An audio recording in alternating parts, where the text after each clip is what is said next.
Hi, come on in. I'm so glad you're here. Hello.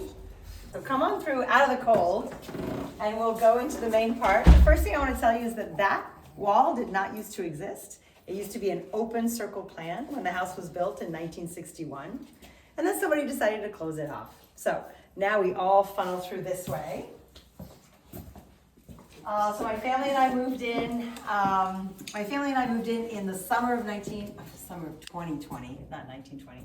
My family and I moved in the summer of 2020, right in the middle of course, the pandemic and the derecho. So we just settled in as quickly as we possibly could, and then got to the work of keeping the Grinnell community going. So the house is from 1961.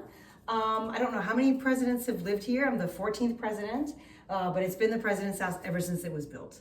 And the idea is you're standing now in the public part of the house, and then we'll go into the private part of the house as well. It's divided up that way. So let me show you the biggest, happiest place, I think. It's divided into two spaces. And if you want to swing around so you can see them both, I'll talk about them. Yeah. Tell us a bit about your space and what happens. Do you often spend nights working in the kitchen or playing board games in the living room? So this is absolutely a dream kitchen. And I love to cook. That's actually how I come down off the day. You know, every Grinnell day is filled with wonder and delight and lots of challenges. And so coming home to cook is just a really restorative part. I had always, ever since I was a little kid, dreamed of having a couch in the kitchen so people could hang out while I cooked, and that's exactly what we have here. So I work at that table a lot in the kitchen, and then that's where, you know, I love to have students over and so forth. We have here then the big living room. So I'll show you that next. So this is where people gather, and it took about 2 years after we moved in for people to come over because of the pandemic and restrictions. So this still feels new to me to have people over here. So when we have dinner, we hang out, we talk. There's a beautiful fireplace. There's this couch that it sometimes takes people a while to sit on, and then once they're there, they don't want to leave because it's actually quite comfortable. But this is where we end up hanging out sometimes after dinner, talking, thinking. I really love to read, so I'm always reading something. Currently a biography of George Washington. You Never Forget Your First is what it's called. My husband, Mac, who teaches in the art history department, chose all the furniture. I just came in with the color scheme. In your house, and what's the newest? Oh, help me out, Mac. The oldest thing in the house and the newest. The oldest thing might be my dad's. Your dad's. What were you going to say? Cigar table. Yeah, actually, that's right. So if you come into this little sitting area behind you, I'll show you in here as well. So this sort of funny looking long, low coffee table, it's called a cigar table, and it belongs to Anne's father when he was a bachelor living in New York in the early 1960s. And then I think probably the dining room furniture that's behind you in the dining room, that belonged to them in the 1960s also. So that's sort of original mid-century modern, Danish modern furniture. And then the newest thing in the house, I would say, if I had to guess, I think the newest thing in the house might be your stained glass window here. Nino Parker, over in development and alumni relations, was just the genius behind this. So I used to teach medieval art history and lots of other things, but that was my specialty. And I taught for 20 years. And so stained glass was something that I've written a lot about. And so he went to Iowa City and he found this stained glass maker. And I do sometimes will sit in those chairs and just look at this and just marvel at life. So it has 3 dates down here and then 3 words up here that I'll just talk about. And this is, of course, our beloved Herrick Chapel. So this March 11th, 2020 is when, through a series of circumstances, I found myself at the pulpit in Herrick Chapel, and I was the one who told students they had to go home because of the pandemic. It was incredibly difficult. It was also a moment where I truly felt love and commitment to Grinnell College and just wanted to, I literally wrote on a note card, "I heart Grinnell." People were so passionate and upset and vibrant and present to each other. So that was a very important day. Then I found out a few days later I'd been nominated for the presidency, and I said, yes, put my name in. I would do anything for this school. July 14th is when I was declared president. There's a video because it was the pandemic. So you just see me like really sweaty in a very empty HSSC, but that was lovely too. And then May 7th, 2022 is when I had my formal inauguration. So this is I sit here very much in this space, which is a weird little kind of breezeway, but I feel very grounded here. And then I spent a lot of time thinking about trust and how it gets built and sustained. And then these are all different medieval versions of the word trust up here. Troust and Trewin and trust, so back to like Nordic, This is my favorite plant. It's called a Monstera plant, and it's just so impossibly large. I often worry it will, embrace small children and things like that. And Mac takes care of it so that it doesn't actually take over the house. But to me, it's just splendid to have something so expansive and so vibrant right here in the middle of the house, again, near the chimney. Fridge tour. Oh my gosh.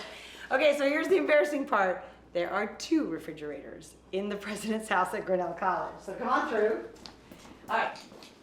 This is, I feel like those like mid-century modern commercials, the woman with the refrigerator. This is the famous Sub-Zero. So my predecessor, Reynard, his husband Peter, was obsessed with this refrigerator and did not want it to go anywhere. So let's find out what's in my refrigerator. So, not bad. I will tell you, it is organized. So there are condiments, there are different, cheeses. Again, grew up in Switzerland. And you can see some of the leftover materials from Thanksgiving is definitely here as well. Sauces, jams, all the things you need. And do you keep ketchup in the fridge or in the pantry? Well, once it's opened, it's got to be in the fridge, right? Do we even have any ketchup? We're terrible people. No. But we have a lot of mustards. We do have a lot of mustard. You want to see our mustard library? I'll show you the mustard library. It's back here with the chocolate. I don't know if your camera can get back here. Here we go. Yeah, we love mustard. It's quite good. Mustard library. And which appliance in your house gets the most love? Oh, stovetop, 100%. Yeah, so it's, you're cooking with gas, right? Look at this, it's beautiful. It's got 5 burners. I feel like I'm talking about a car. My son made this woodblock at the high school in the woodworking shop. So I use this woodblock all the time. Spend a lot of time here cutting, thinking, coming down, like I said, coming down from the day and enjoying. Oh, alphabetized spices. Sorry. That's very important. So gotta have them in alphabetical order to find them. That way I have quick access. And May is indeed my companion when I'm cooking. Exactly that. Exactly that. I think the closest comes to that back pantry again. Yeah. But it's mostly nuts and things like that. I mean, we're 55, right? We can only eat so much junk anymore, so. So that is that. Now we move moods entirely, I would say. Well, not entirely. It's still the same mood, Yeah.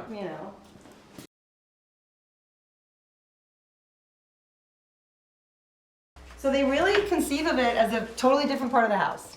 So these are 2 bedrooms. Our son lived up here with us. He's now in college. So that's one. Now it's a guest room. And then I think his room now. And then this is his private room. But you can see, I love this huge bookcase. So all of our fiction is here. I should be precise. All of our paperback fiction is here. And I've since moved to the Kindle, so I have fewer books, but your books are your companions forever, right? So, all right, we'll keep going.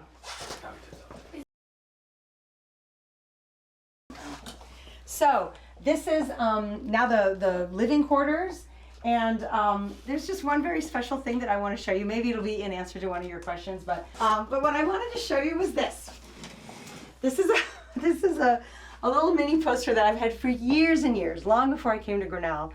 And it's what I look at kind of the last thing every morning before I leave to go to campus. And I love walking to campus. It says, "Be sturdy and full of hope." And it's got these 2 little, I love them. They're 2 little people with a couple of hammers and a sunset. And I just love that. It's a very simple phrase, but it's very true. And some days, it's a real call to do that, right? Some days are harder than others. And then other days, be sturdy and full of hope. It's not that it's easy, it's that it's easily accessible. And so yeah, I wanted to share that with you all. That's a part of my every single morning because I have it facing this way. So as I leave, the last thing I do is put on perfume and then boom, away we go. You gotta have your scarlet and black jewelry. I'm ready for the day. Welcome to the study, to my study. This is where I spent most of the pandemic, to be honest with you, and then where I still spend a lot of thinking time, so come on in. It's interesting. It's at the very edge of the house. It used to be, you can see there's an external wall, it used to be like a patio. It had just screens. Now it's all closed in.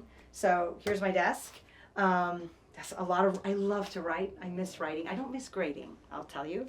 I bet some days I miss grading, but I love to write. I'm working on a couple of articles now, still doing some medieval art history, but very little. I also really am interested in writing about higher education as well. So, and then here you've got a whole bunch of medieval art history books that are here. This is my little pile of books about Iowa that I've got, written by Iowa authors. Some Octavia Butler. Everybody should have Octavia Butler. And then, you know what? I'm eager to show you this too. This was my husband and Max and my, was it our 15th wedding anniversary gift to each other? So this is the Oxford English Dictionary. So right now I'm looking up the word tariff. You can imagine why. But it's, you know, Oxford English Dictionary is fantastic because it gives you the origin of every word, where it first came from, when it was first used, and so forth. You do need a magnifying glass to read it because it's every word ever in one volume.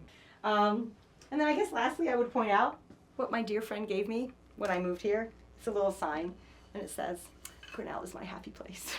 And it's all true. I have a huge piece of Switzerland here. So this desk was made by my great uncle who was Swiss.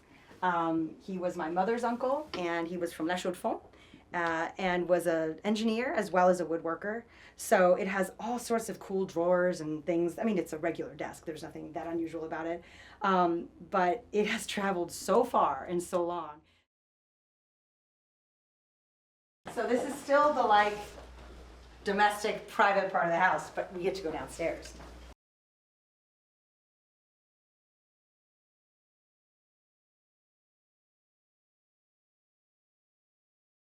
So this is the family room, but I love having students down here as well. So big couch, big medieval fireplace, I'm telling you. And then, I mean, it's amazing, right? There's this little kitchen back here, and we've got a little seating area. More books. I'm gonna have more books. Very comfortable couch. This is where, like, lots of reading.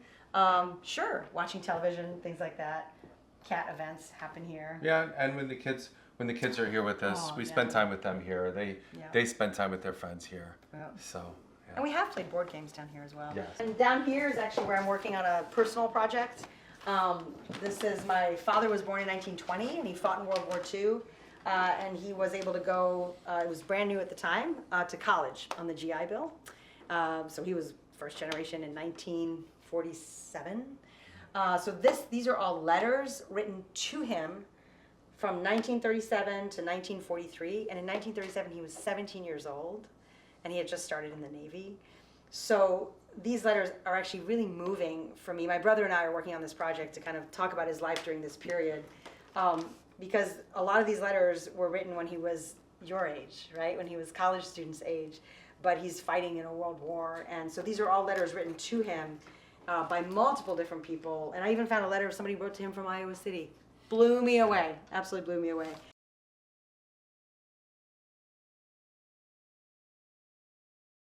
I feel pretty lucky to have a space of my own study, and so this is where when I'm at home, this is where I grade papers, prep class, work on my own research, things like that. So, and as you can see, I took to, like a lot of people during the pandemic, I took to filling my space with plants.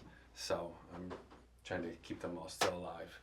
The dog usually sleeps in my reading chair there, as you can see. So that's kind of her chair to keep me.